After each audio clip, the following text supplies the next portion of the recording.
pjnet.tv, 9 o'clock, 9:01. Ooh, we're a minute late. Sorry about that, folks. It's worth the wait.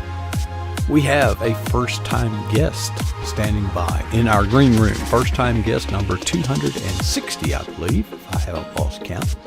Our bumper's running. We are streaming live. Hit the record button and all that. Everybody in the chat room's waiting. I'll shut up now. Let's start a countdown to Studio 40 Alpha.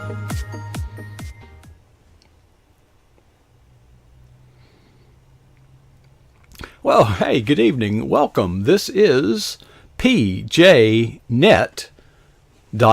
I'm Coach Prasick, and I'm glad to be here. I hope you are too. In fact, I'm glad that you're here.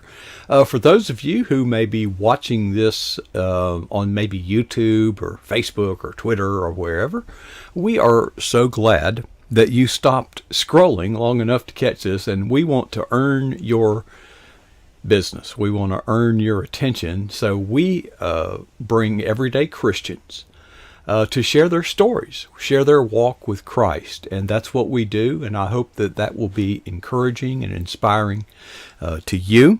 If you would like, if you're watching this live, if you'll go to pjnet.tv, you can watch it live there. And there's a family of friends that you may not have met yet. It's the sweetest fellowship on the internet. You can watch the same program there if you would like. But from wherever you see this, welcome, and we want to introduce our guest tonight. Nancy Head, I'm going to put her name on the screen. I literally had to ask Nancy how to pronounce her last name because it's just you just don't know. Nancy is up in the stormy cold of Pennsylvania, so I thought we would set the outdoor scenery more acclimated to her environment rather than mine, where it is like 80 degrees. But y'all are actually having some bad weather. We are. We had 4 inches of snow yesterday afternoon, and it kept snowing. My husband's a retired meteorologist. And when we went to bed, he said it was 4.5 inches. But he said that doesn't mean we got 4.5 inches of snow. We would have had 10 inches of snow if the ground hadn't been so warm that it melted when it came down. So it was an unbelievable, unprecedented April storm, or April 18th, to have that kind of snow. And today there was a brief period. I looked out the window. I'm a teacher. I looked out the window at school, and I couldn't see 50 feet into the playground. It was really crazy. So it's what kind of summer must be on its way? We have blooming trees out there coated in snow. The lilacs have not started to, they budded, but they haven't blossomed yet. And I like it when the blossoms come out, especially when the lilacs bloom. They're my favorite. And it's really nice if it gets just a little bit cool after the lilacs blossom out. Mm-hmm. Then you can enjoy them. I had big lilacs in front of my house one year, and it turned to 93 degrees, and they were gone in 3 days.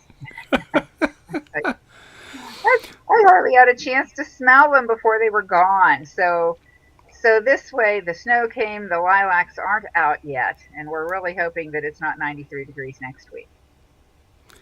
Nancy, we're going to talk about your past and your future and your present, but let's go way back. You've been a teacher, but you've actually got some experience in radio, I understand.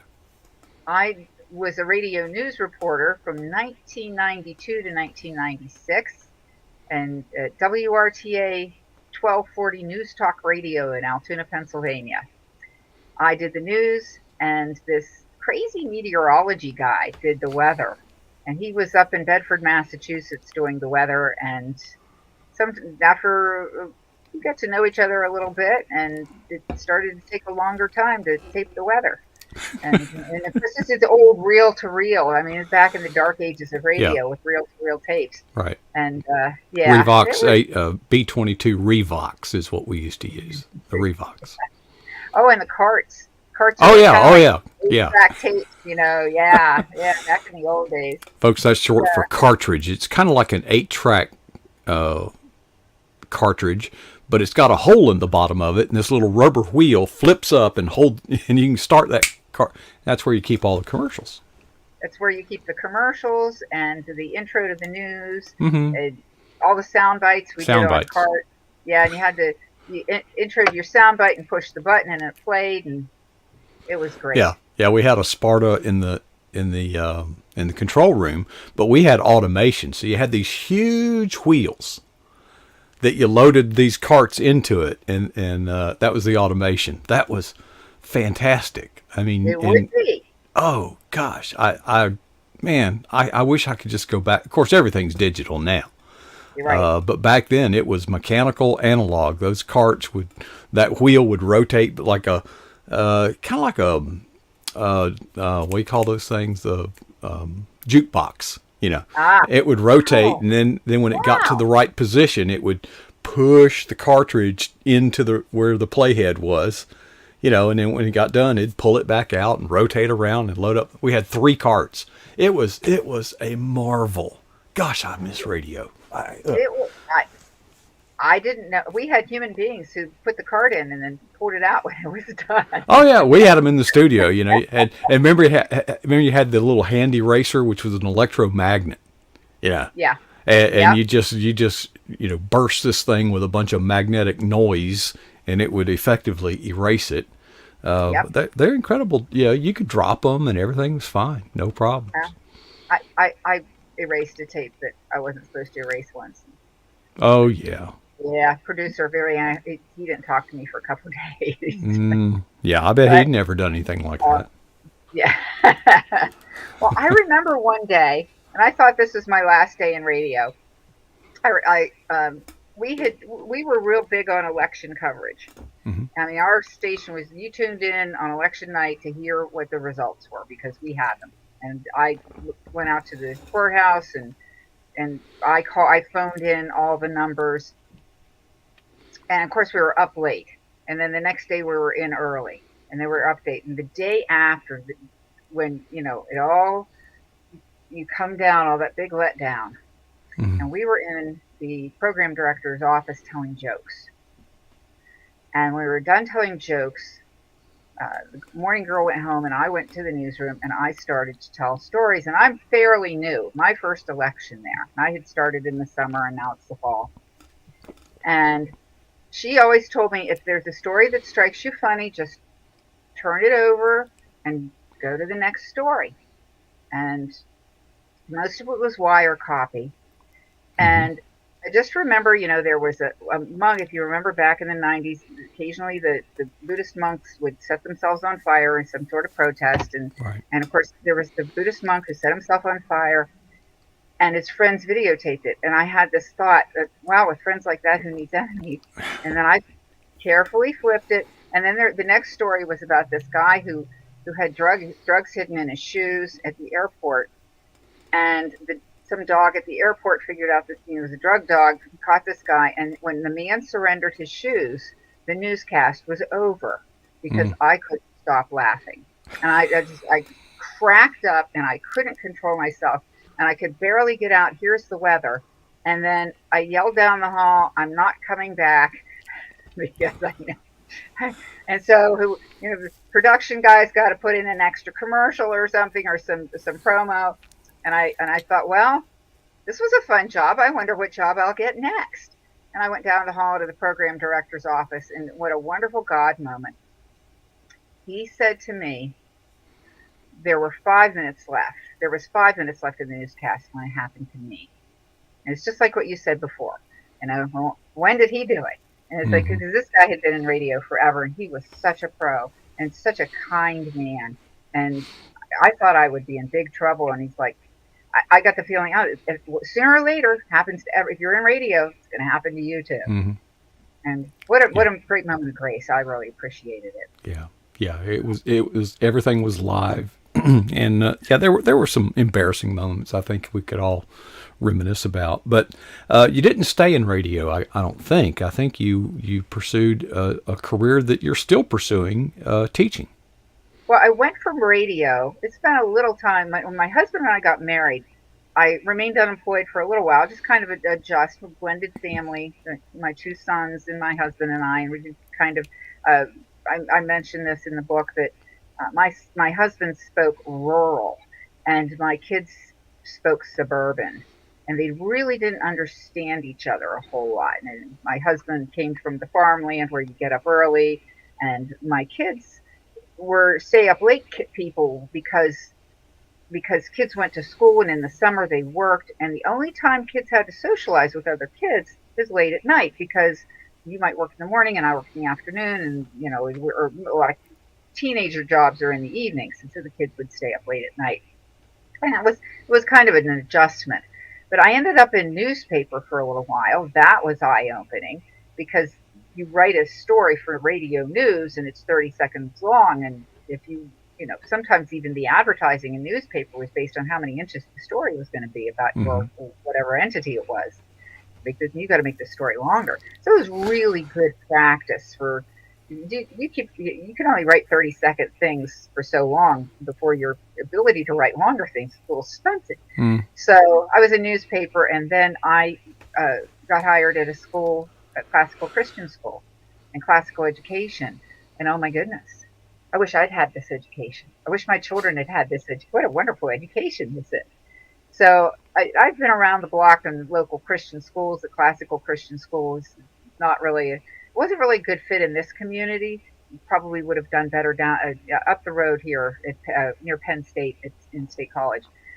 But what a great foundation. So yes, teaching in a Christian school. I have two grandsons in my classroom this year. Three grandsons have already graduated from my classroom, are out into the world, and I'm expecting a granddaughter, and one in next year, one the year after. So I'm cycling through the grandchildren in my classroom, making them read the books that I want them to read. It's wonderful to have this. So what a great blessing to be able to speak truth and and light into their lives through literature. Well, Nancy, everything that you've said thus far makes your life a picture of sunshine and blue jays. But that's really not true. No, and even today, it's still not.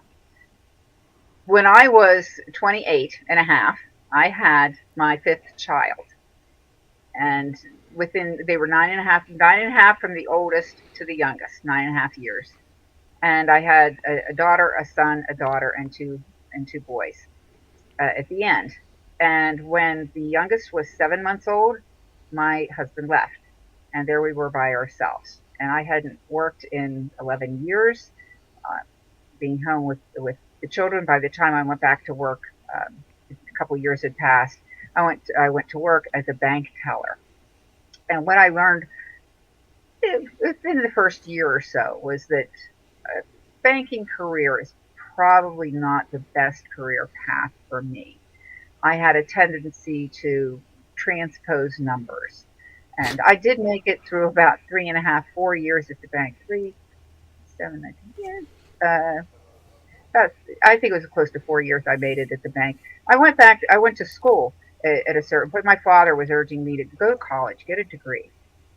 And, looking at the bank and thinking, and looking at what people in the bank were doing, and realizing I really don't want to be standing here cashing checks 20 years from now. A really good job, a nice job, a family friendly job in a lot of regards. Just not me. I Hmm. wanted to talk about ideas, not CD rates. So, and it took me a while in college. I knew I needed a degree, and I couldn't figure out what I was going to get a degree in. And people would ask me, and I ended up getting a degree in English. And people would say to me, "Oh, what are you going to do with an English degree?" I was like, "Well, Teach I didn't English. know to teach English, That's all you're going and to do. the opportunities. Well, radio and newspaper really helped me a lot, but it was tough, and there were some very difficult times. Working, going to school, getting the kids to school, making sure everybody's got the shoes they need and the glasses they need and the haircuts they need, and just and and dealing with the wounds that everybody had and some scars that people still carry even today. So, and nobody gets into adulthood unscathed. There's something that happens to everybody, but the wounds of divorce are pretty hard for the quote victimized one, which there's enough blame always to go around. But there's usually the person who was left, and the kids feel um, torn, very torn, and so that was very difficult. There was also, of course, the financial aspect of at a certain point when I was finishing up school and I didn't have a job and we're basically living on child support and student loan money. And there were some hungry days, and people at church, the church was very supportive, but there are times when people aren't really aware of what you need. And if you get food stamps, that's terrific. You can go buy groceries. You can't buy toilet paper or shampoo.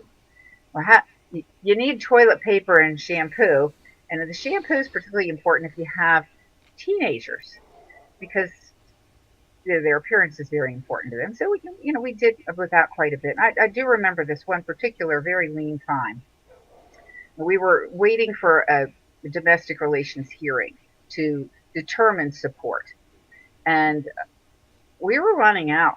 I mean, I was out of sugar. I was out of tea bags. Running out of peanut butter, hot dogs. The stays Hmm. of staples of single motherhood, and it was getting bad. And I sat down at my dining room table one day, opened my Bible, and I'm as I recall, it must have been chance. Who looks up the third chapter of Habakkuk on purpose? Oh yeah, So yeah. I wasn't familiar with the third chapter of Oh, I've Habakkuk, and memorized it. Yeah, yeah. there you go. Refresh my Exactly. memory though, would you? Yes. And to paraphrase, a very loose paraphrase, the stalls are empty, the fields are empty, there isn't anything. But I will rejoice in the Lord. I Hmm. thought, okay, Lord, I rejoice, and that was it. That was. And I thought, well, I closed my Bible, and I thought that was the lesson for the day. Rejoice anyway. Rejoice anyway. The next day, I go out to get the mail, and it's a stack of bills. Can't pay them. Um, and stuck in there are two envelopes from Penn State. And I've never heard of anybody this happened to, except me. And inside one envelope was a check for $1,300. It Mm. said, remainder of your student loan account. I didn't buy enough books, I guess. So the other check was my $50 deposit from. It was a little disappointing to get $50 after the $1,300. I was kind Hmm. of ripping the other envelope up, like, ooh, what's in here? $50. It was the application deposit that I'd made 4 years earlier, and we paid back a little bit for every creditor. I owe you, and I owe you, and here's a tiny little piece. Took the kids and put them in the car, and we went out to the grocery store. Everybody got to pick something they wanted, not just food to eat, but that kind of cereal or that particular dessert or just some little treat that you got to enjoy, because we got this huge blessing. It was never that bad ever again, and I think that it was so that I could see the hand of God in meeting my need, so the children could see the hand of God meeting our need. But so we would learn to rejoice anyway. I'm not always as good as that as I should be. The rejoice anyway. But I didn't. I find it harder when there's times when you feel challenged and you feel alone. It's more difficult for me to convince myself that I am alone, because I know from experiences like that with things that came just at the right time, and we knew some hunger, and we knew doing without, and the kids didn't always have the clothes they wanted to have, and they certainly didn't have the CDs to listen to, or whatever, the entertainment that they would have always had. We didn't always have cable television even. Now I didn't even have a television, but that intervention from God of, I see you, and I see your need, and I brought you to the brink here with this lesson about rejoicing. And once you got the lesson, then I filled your need. And so we have to keep that in mind too. So those are important things. What really resonated with me was the way the occasional God meeting that need right in time for Christmas, or right in time for just some lesson to be learned. But the way the church came around us and said, "Here, our Sunday school class wants to give you your Thanksgiving dinner." My coworkers, I put your name in for our coworkers for our company. We do Christmas, and everybody in your family is going to get a set of gifts, like Santa Claus gifts, and just the way that people met our needs. And what I could also see, that there were needs people were unaware of, that were, again, you can't buy toilet paper with food stamps. So we were our Rotary Club was collecting materials that we're going to give to. I put toilet paper in it because if you have it's kind of I'm thinking the government missed something here with the whole food stamp pro. You ought to be able to buy toilet paper. Personal hygiene, I mean, that's the kind of thing that relates to your health. You need to have that. Yeah, it's modern day. People need to not worry about where the toilet paper is coming from. So, so we need to kind of see each other's needs. We need to see how to help people, and we need to see how to help people in a way that lifts people up. And one of those ways was the government was I had subsidized daycare when I was working at the bank. When I went to school full time, even though I was still working at the bank, I was a full-time student. I lost my subsidized daycare. Well, I still need to go to work, and I need somebody to watch my children uh, when I'm at school. And so I could still get daycare through the subsidized agency. It was going to cost me 9 times as much. So more than that, a little bit more than nine. So for a ninefold increase in my child care costs. And people from the church stepped up. And the ironic thing was, when I had subsidized daycare, I was paying $5 a week for 2 children. And my very last caregiver was going to feed my son lunch every day. And she was going to buy the food and feed him lunch every day. And she would not allow me to pay her more than $5 a week. And I know he was eating more than that. So, but it was just this God thing of, you started out at $5 and you ended up at $5, and I got you through. And when everybody else, when they were all in school, they were old enough basically for some grandparent supervision for my oldest daughter, who grew up faster than maybe she should have. And she told me one time, another God thing that she used to complain about when she was a teenager. Of course, she's saddled with 4 siblings and fighting with her brother, who didn't understand why she should be able to tell him what to do. Normal stuff. And when she had her baby when she was 20 years old, she said, "I know what to do. I know how to take care of him." So it all has come together in a good way, that we have 5 productive adults, who 4 who have married and had children, and who are successful. In my one daughter's renewing her marriage vows tomorrow, 20 years. Hmm. And this is the third child. So my oldest daughter she had 4 children. She's got 2 grandchildren now. So many years have passed, but I think that everyone manages money well, or married somebody who manages money well. Uh, there isn't a credit card debt problem for anybody, and I think a lot of that goes back to, we know what it's like to be hungry, and we want to Hmm. manage our lives in a way that we don't go there. And so it was bad, and it was so good for them to have. Nobody would choose that. You don't choose any of that ever for your children, but they're better people because they went through that. And we saw ministry from the church. We saw ministry from people in our community, and just encouraging. And one of the main messages of Restoring the Shattered is that the church can lift people out of poverty, and do it by encouraging them with material needs, and just encouragement. Just the encouragement of, here's how you can get through college. Here's how you need to deal with this class and that class. Here's how writing papers and all the things that I had to do. I realized I lived life backwards. Most people go to college, and then they get married and have kids. And having kids is preparation or having, excuse me, college, staying up all night, those all-nighters and things you do is preparation for having children. And I realized that I had children that prepared me to go to college. So I could stay up until 5 o'clock in the morning and write a paper if I had to.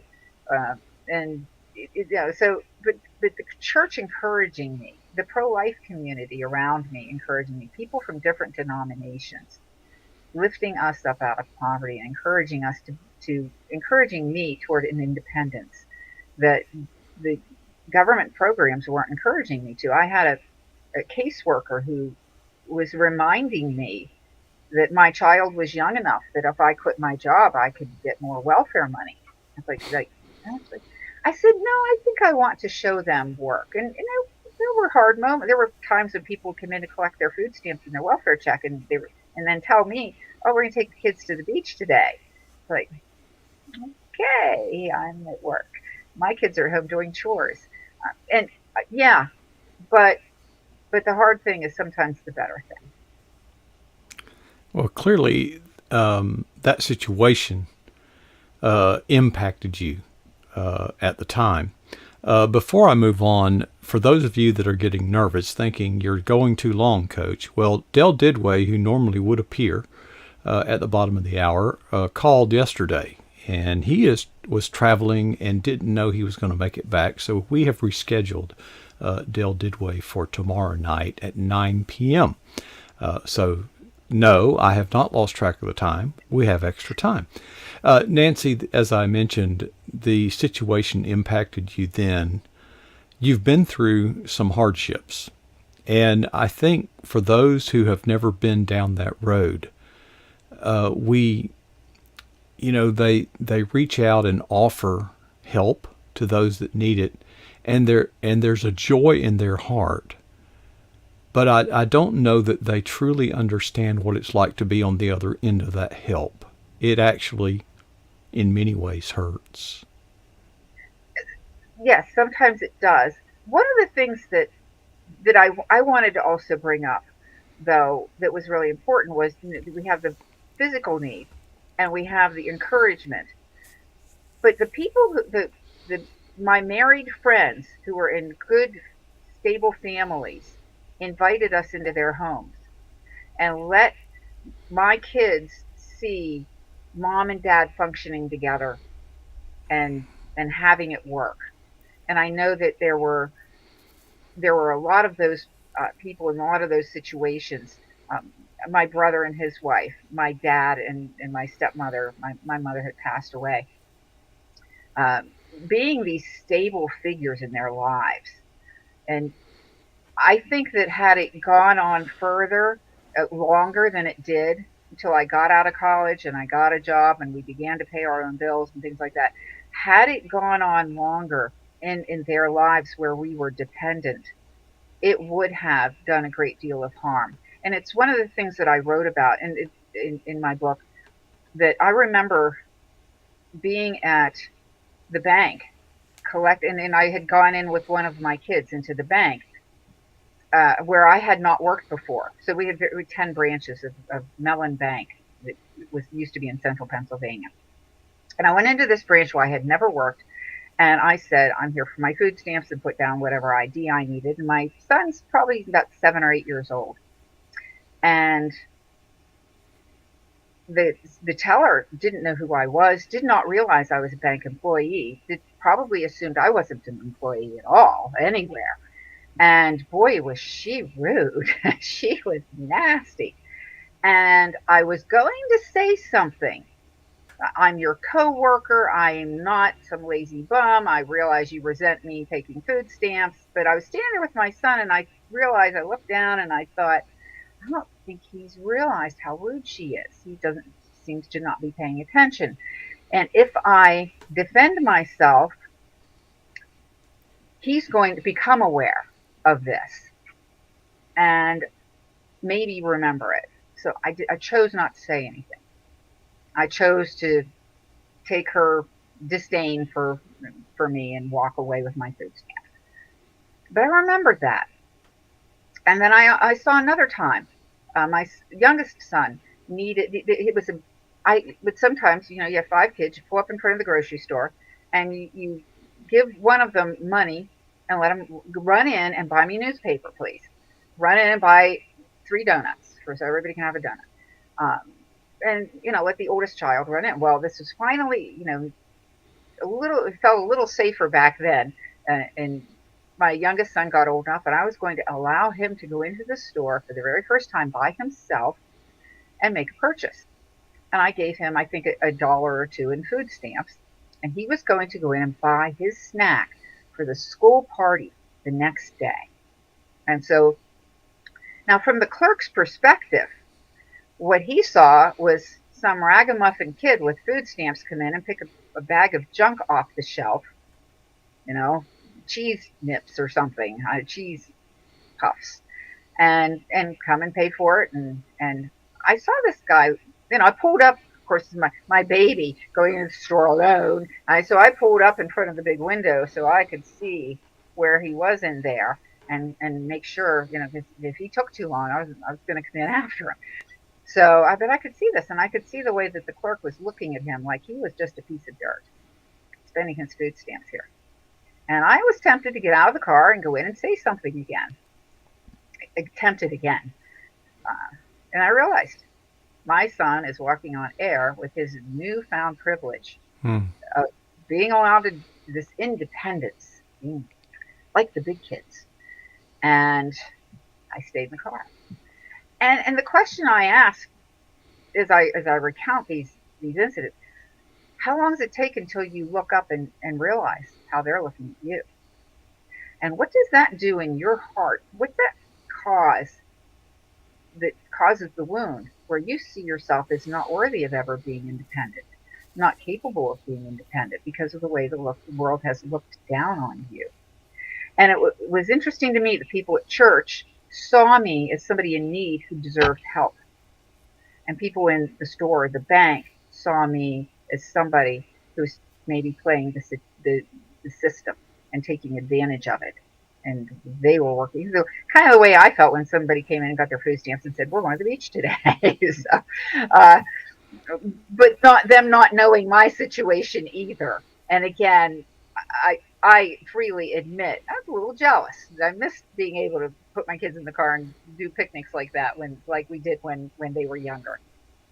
So it's a matter of keeping it all straight in your head and not and realizing that a girl I saw sitting on a street corner on a November day, it's bitter, and she's sitting there with a sign, and I pulled the car over. This was what my husband and I came up with this idea. I think it was his idea that when you see a homeless person, you don't want to give them money because they're just going to spend it on drugs or booze. We would buy McDonald's gift cards. Because there's a McDonald's across the street from where this girl was sitting. She could go in there, she could get cleaned up, she could eat a hot meal, and she could sit there for a while and not be in the cold. But I realized later on that she came. I pulled over, I honked the horn. She came over, and I handed her. I put my purse in the floor of the back seat, and I handed the card out through the window that was only down that much, and I drove away. And I never saw her again. I should have gotten out of the car, and I should have said, "What's your story?" And maybe I could have given. I don't know. Maybe I still just give her a McDonald's card and walk away. Maybe I could have done something else. So, but that girl had a story. She was young, at 16 to 20, in there somewhere, and she had a story. And I don't know where she went. Maybe she was playing the system too. And you're pretty safe giving away a gift card. I think it was a really good idea that my husband had. And then we've given away. Sometimes when we go to, you mentioned when we were off the air, visiting Pittsburgh, and usually when we decide we're going to take a day trip to Pittsburgh, we'll go over to McDonald's, spend $50 in gift cards. It doesn't take long to give them away, and you kind of Holy Spirit a little bit. One day we had given them all away, and some guy came up to my husband and said, "I haven't eaten. I really need to eat." And Paul took $5 out of his wallet and handed it to the guy, and the guy ran into the McDonald's that was right there. Like, okay, because he was really he really was hungry. So and he might have given him more, but I think it was $5. And back then you could still get something for $5 at Yeah. McDonald's pretty well actually. So we tended as Americans, I think, especially if we're successful, to be judgy, and we don't know somebody's story. And there are people out there. I remember one of the things that my husband and I did. We've been to China twice to teach English as a second language. Amazing, mind blowing, world changing, life changing experience. But I remember seeing a guy holding a child, and the child had the bloated malnutrition belly. All right. And this guy is begging for money, and a big language barrier, of course. It's unlikely that he speaks English, and the part of the point of going to China is that you don't speak Chinese because they want them to learn. They want them to have to speak English to learn that. So I had, there's no way of me asking, but the question that popped into my head was, why is the child malnourished and the man is not? How easy is it to find a malnourished, abandoned child in China? Anywhere really, but in China, we don't see them too often in America.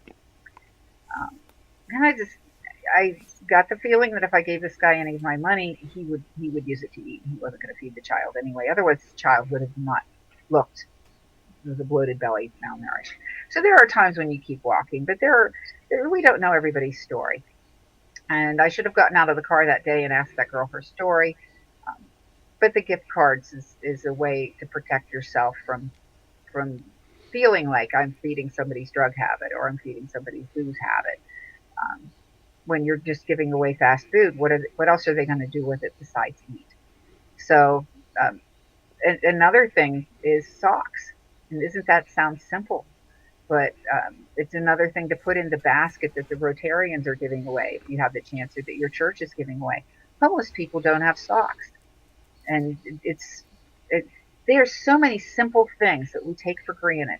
The ability to take a bath, toilet paper, socks, just being able to eat whenever you want, whatever you want. It's I got a letter from my compassion child who thanked me for her gift, and she used it to buy food. And that's the first letter like that I've ever gotten from a compassion child that said I used it to buy food. So there are people with needs around us and out in the world, beyond our physical touch, that we can minister to in an effective way. And I don't know if you lift somebody out of poverty by giving them a $5 gift card, but letting them to go into a place like McDonald's where they can get cleaned up.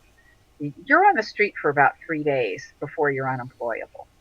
So if when you become homeless, a story I included in the book, my friend Ann ran she had a pro-life storefront, and if you wanted pro-life information, she rented this little place near her house, and people would come in and talk, and she would explain the pro-life perspective. And one day this couple came in. We walked down the street. They came in and they said, we moved to this town. We got in the car. We came to this town. We used all our resources to get here because he was promised a job, and the job fell through. And now we have no place to stay, and we have no resources. We have nothing. And she went up to her house, got them pots and pans and towels and washcloths and whatever they needed, and she let them stay in her office for a couple of days. And she arranged first and last month's rent, found them an apartment, took care of them, got them what they needed, because once they had an address, they could get some government help. And after a few weeks, a month or so, he got a job and they were independent. And she lost track of them. Some people just need a little hand up. There was a guy at our local food bank who told the story about this girl who would come in, and it's the amazing assumption that we all make, that I made when he was telling the story. This is an 18-year-old girl who's got 3 children, and I know what everybody in the audience assumed, the same thing I did too. No, she was married. She was married to the father of the children, and he couldn't get a job because he couldn't get full-time work because he didn't have a GED. So the guy who runs the food bank walks with him through this GED process. And they don't come to the food bank anymore. It, it's, you get to know somebody's story, and sometimes it really doesn't take that much to get them to independence. Amazing. And isn't that what we're about? Amazing. Nancy, I'm glad we had extra time. Your stories, we're all broken in so many ways. And sometimes we don't see the needs around us. We're so self-centered. And you've got some pretty creative approaches into helping others on what you call a path to independence. When we get to heaven, you're going to find out probably more than you know. There's a bunch more, in my opinion, in all likelihood. But Nancy, folks, I've put her website on the screen. You can connect with her, nancyhead.com. Her book has been up there, and Nancy, you have blessed us as you have already blessed many others, and you've been the recipient of so many blessings, and it's a blessing for you to share your stories with us here on pjnet.tv. And I sure do appreciate it. You've encouraged us all. Thank you so much. Thank you for having me. It's been a blessing for me. Glad to do it. Nancy Head here on pjnet.tv. I hope that you were encouraged. I hope that you were challenged. What good is encouragement without being challenged? Really? Yeah? Is that right, Coach? Yeah, it is. That is. Challenge. I have one for you. It's a challenge that I issue myself. And it works for me. Maybe it'll work for you. It's 2 questions. The first question is this. What is the boldest thing that you have ever done for Jesus Christ? Second question. How long ago was that? The challenge is to never be satisfied with either answer.